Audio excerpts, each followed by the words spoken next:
আবারও চলে আসলাম আবহাওয়া সূত্রে পাওয়া বেশ কিছু গুরুত্বপূর্ণ আপডেট নিয়ে।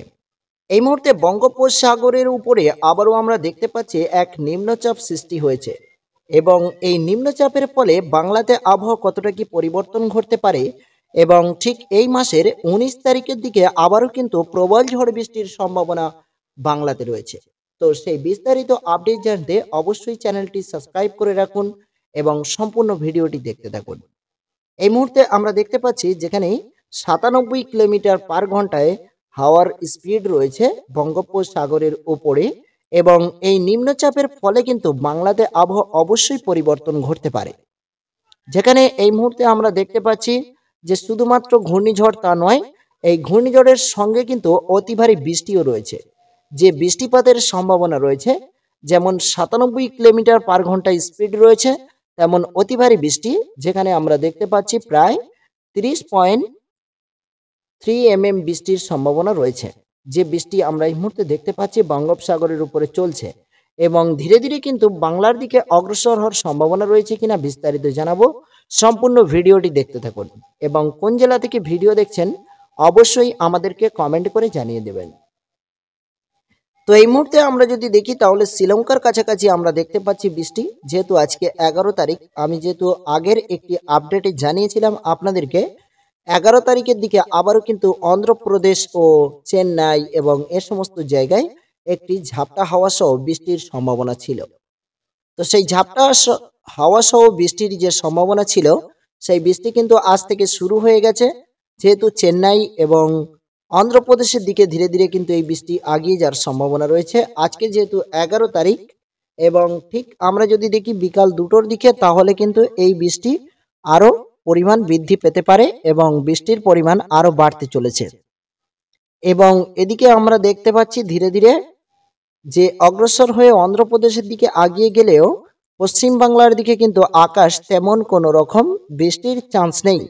তো আকাশে মেঘলা কতটা কি রয়েছে একটু জানিয়ে দেব। এই মুহূর্তে আংশিক মেঘলা আকাশ আমরা দেখতে পাচ্ছি পশ্চিম বাংলা ও বাংলাদেশের আকাশে, যেখানে খুবই হালকা সীমিত কালো কালো মেঘলা আকাশ রয়েছে কোনো কোনো জায়গাতে। যেমন বিশেষ করে মুর্শিদাবাদের কাছাকাছি কিন্তু হালকা হালকা মেঘলা আকাশ রয়েছে, এলাহাবাদেও কিন্তু হালকা হালকা মেঘলা আকাশ রয়েছে। সাথে এদিকে আমরা দেখতে পাচ্ছি বিশেষ করে দুই বাংলার মাঝে রাজশাহীর দিকে রয়েছে। আর বাংলাদেশের যেহেতু সিলেট বিভাগের দিকেই কিন্তু উত্তরবঙ্গে থেকে একটি হাওয়া প্রবেশ করতে চলেছে, যে হাওয়াটি কিন্তু শীতল হাওয়া হতে পারে কিছুটা। যে এই মুহূর্তে উত্তপ্ত যে গরম আবহাওয়া, যে আবহাওয়াটি আমরা এই মুহূর্তে অনুভব করতে পারছি, যেখানে তাপমাত্রা প্রচুর পরিমাণে রয়েছে, সেই তাপমাত্রার কিছুটা কমতে পারে বলে জানানো যায় সিলেট বিভাগের দিকে। যেখানে আমরা দেখতে পাচ্ছি এই মুহূর্তে আজকের ১১ই মার্চ, আজকে আমরা দেখতে পাচ্ছি যে দুপুরের দিকে আমরা দেখতে পাচ্ছি কিন্তু প্রায় কলকাতাতে একেবারেই ঝলসানো তাপমাত্রা, যেখানে আমরা দেখতে পাচ্ছি ৩৫ ডিগ্রি সেলসিয়াসের কাছাকাছি রয়েছে কলকাতার কাছাকাছি, এবং খড়গপুরের দিকে আমরা দেখতে পাচ্ছি ৩৬ ডিগ্রি সেলসিয়াসের কাছাকাছি কিন্তু তাপমাত্রা রয়েছে। তো এই সর্বদা যে তাপমাত্রা রয়েছে, এই তাপমাত্রার পরিপ্রেক্ষিতে দেখলে আমরা দেখতে পাচ্ছি উত্তরবঙ্গে থেকে একটি হাওয়া বওয়ার কারণে সিলেট বিভাগে কিছুটা হলেও তাপমাত্রা কিন্তু কমতে পারে বিকালের দিকে। যেখানে আমরা দেখতে পাচ্ছি এই মুহূর্তে সিলেট বিভাগে আমরা দেখতে পাচ্ছি তাপমাত্রা রয়েছে সর্বদা এই মুহূর্তে রয়েছে ৩১ ডিগ্রি সেলসিয়াসের কাছাকাছি। যেমনটা আমরা দেখতে পাচ্ছি কলকাতা, খড়গপুর ও কলাঘাট ও এদিকে আমরা দেখতে পাচ্ছি যেখানে ৩৬ ডিগ্রি অর্থাৎ ৩৫ ডিগ্রি সেলসিয়াসের কাছাকাছি তাপমাত্রা রয়েছে, সেখানে কিন্তু সিলেট বিভাগে ৩০ ডিগ্রি সেলসিয়াসের কাছাকাছি রয়েছে। এবং এই হাওয়াটি কিন্তু আর কিছুক্ষণের মধ্যে বইতে পারে বিকালের দিকে। যখনই কিন্তু বিকালের দিকে বইতে শুরু করবে, ঠিক তখনই কিন্তু সন্ধ্যাকালীনই আমরা দেখতে পাচ্ছি তাপমাত্রার অনেকটাই পরিবর্তন ঘটতে চলেছে সিলেট বিভাগে। সিলেট বিভাগে আমরা দেখতে পাচ্ছি কিন্তু প্রায় ২০ ডিগ্রি সেলসিয়াসের কাছাকাছি অর্থাৎ নেমে যেতে পারে। এবং ময়মনসিংহেও প্রায় দেখা যায় ২৩ ডিগ্রি সেলসিয়াসের কাছাকাছি থাকতে পারে, রাজশাহীতেও থাকতে পারে, এবং কলকাতাতে রাতের দিকে সর্বদা কিন্তু ২৫ থেকে ২৭ ডিগ্রি সেলসিয়াস পর্যন্ত নামতে পারে বলে জানানো যায়।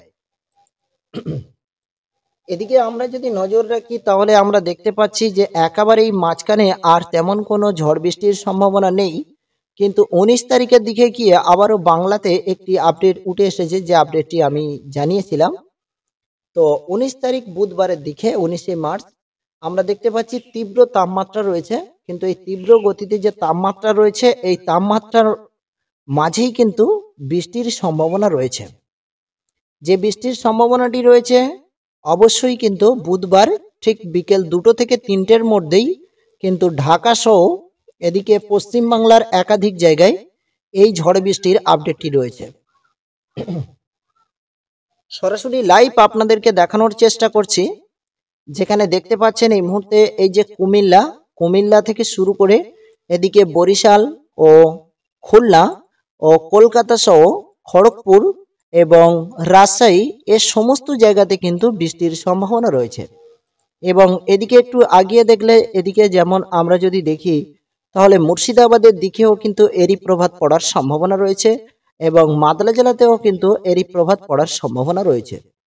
আর সঙ্গে ঝাপটা হওয়ার কি আপডেট রয়েছে অবশ্যই জানিয়ে দেব, সঙ্গে থাকুন, সম্পূর্ণ ভিডিওটি দেখতে থাকুন। তো এই মুহূর্তে আমরা যখন দেখতে পাচ্ছি যে ঠিক বুধবারের দিকে যে বৃষ্টি রয়েছে অতি ভারী এবং বৃষ্টির সাথে সাথে যে ঝাপটা হওয়ার পরিস্থিতি রয়েছে, সেখানে আমরা সর্বদা মালদা জেলার দিকে আমরা যদি দেখি প্রায় 72 কিলোমিটার বেগে দমকা থেকে দমকা হাওয়া বওয়ার সম্ভাবনা রয়েছে এবং সাথে মেহেরপুরেও কিন্তু হাওয়ার গতিবেগ ভালো পরিমাণে থাকছে, যেখানে প্রায় 50 থেকে 60 কিলোমিটার গতি রয়েছে, কোনো কোনো জায়গায় 61 কিলোমিটারও গতি রয়েছে। এবং এদিকে আমরা যদি দেখি কলকাতার দিকে অর্থাৎ বালেশ্বর, দীঘা যে সমস্ত জায়গায় আমরা দেখেছিলাম যে ঘূর্ণিঝড় ডানা এবং ঘূর্ণিঝড় রিমাল যে অনেক ক্ষয়ক্ষতির দেখেছিলাম, ঠিক সেই সমস্ত জায়গায় যেমন কাকদ্বীপ ও এদিকে দেখা যায় দীঘা, কন্টাই, পেশারগঞ্জ, নামখানা এবং এই সমস্ত জায়গায় আবারও কিন্তু দমকা হাওয়া বইতে শুরু করবে, যেখানে দেখা যায় বুধবারের দিকে। এবং এই দমকা হাওয়ার ফলে কিন্তু 40 থেকে 50 কিলোমিটার বেগে দমকা হাওয়া বইতে পারে, সাথে কিন্তু বৃষ্টির সম্ভাবনা রয়েছে। তো এই মুহূর্তে আমরা যেহেতু আজকে 11 তারিখে রয়েছে, তো আগামীকালকের আপডেট কি রয়েছে একটু জানিয়ে দেব, সঙ্গে থাকুন। এই মুহূর্তে আজকে বিকাল 2টোর দিকে কোনো কোনো জায়গায় হাওয়া স্বাভাবিক রয়েছে, 30 থেকে 40 কিলোমিটার পর্যন্ত হাওয়ার গতিবেগ হতে পারে।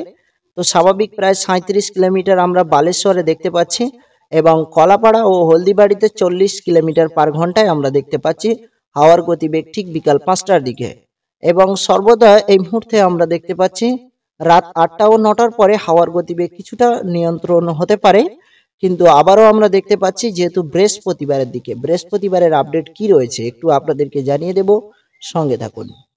তার আগে বুধবার, আজকের যেহেতু মঙ্গলবার, আগামীকাল বুধবারেও আমরা দেখতে পাচ্ছি ইন্ডিয়ার উপর থেকে কিন্তু একটি দমকা হাওয়া বইতে পারে, যেখানে আমরা দেখতে পাচ্ছি প্রচুর পরিমাণে হাওয়ার গতিবেগ রয়েছে, 60 কিলোমিটার বেগে হাওয়ার গতিবেগ ঠিক কাল বিকালের দিকে এই দমকা হাওয়াটি বইতে পারে সীমিত সময়ের জন্য। এবং বালেশ্বরের কাছাকাছি এবং দীঘা, কন্টাই এ সমস্ত জায়গায় সাগরের অত্যাধিক ঢেউ থাকতে পারে, কারণ প্রায় 50 কিলোমিটার থেকে দমকা হাওয়া বওয়ার সম্ভাবনা রয়েছে আগামীকাল। এবং এদিকে আমরা যদি এগিয়ে যাই তাহলে বৃহস্পতিবারের দিকে আমরা দেখতে পাচ্ছি কিন্তু আবারও কিছুটা পরিমাণ হাওয়ার গতিবেগ রয়েছে, সর্বদা হাওয়ার গতিবেগ কিন্তু 50 কিলোমিটারের আশেপাশে থাকার সম্ভাবনা রয়েছে। এবং এই হাওয়ার গতিবেগ কিন্তু বৃহস্পতিবার ঠিক 12টার দিকে একেবারেই এখান থেকে শুরু করে হলদিবাড়ি, কলাপাড়া এবং খুলনা এবং এই সমস্ত জায়গায় কিন্তু এরই প্রভাব পড়তে পারে এবং অন্ধ্রপ্রদেশ, তামিলনাড়ু সহ সুন্দরবন এলাকার বেশ কিছু জায়গাতে কিন্তু এরই প্রভাব পড়বে, দমকা থেকে দমকা হাওয়া। এবং সাথেই কিন্তু কি রয়েছে, মেঘলা আকাশ রয়েছে হালকা হালকা, এবং বৃষ্টির কোনো রকম চান্স রয়েছে কিনা, না বৃষ্টির কোনো রকম চান্স এই মুহূর্তে দেখতে পাচ্ছি না। যেহেতু এই মাসের 19 তারিখের দিকে কিন্তু প্রবল একটি ঝড় বৃষ্টির সম্ভাবনা রয়েছে, কিন্তু আগামী পরপর কয়েকদিন ধরে কিন্তু কিছুটা পরিমাণ দমকা হাওয়া বইতে পারে, আকাশ হালকা হালকা মেঘলা থাকতে পারে, কিন্তু তেমন কোনো বৃষ্টির চান্স নেই এবং হালকা হালকা হাওয়ার গতিবেগ মাঝে মধ্যে হঠাৎ করে আসতে পারে বলে জানানো যায়। এই ছিল গুরুত্বপূর্ণ আজকের আপডেট আপনাদের জানানোর, এবং পরবর্তী আবহাওয়ার আপডেট পাওয়ার জন্য আমাদের চ্যানেলটি সাবস্ক্রাইব করে আমাদের সঙ্গে থাকুন, এবং আমাদের চ্যানেলে নতুন হলে অবশ্যই একজন মূল্যবান সদস্য হয়ে উঠুন।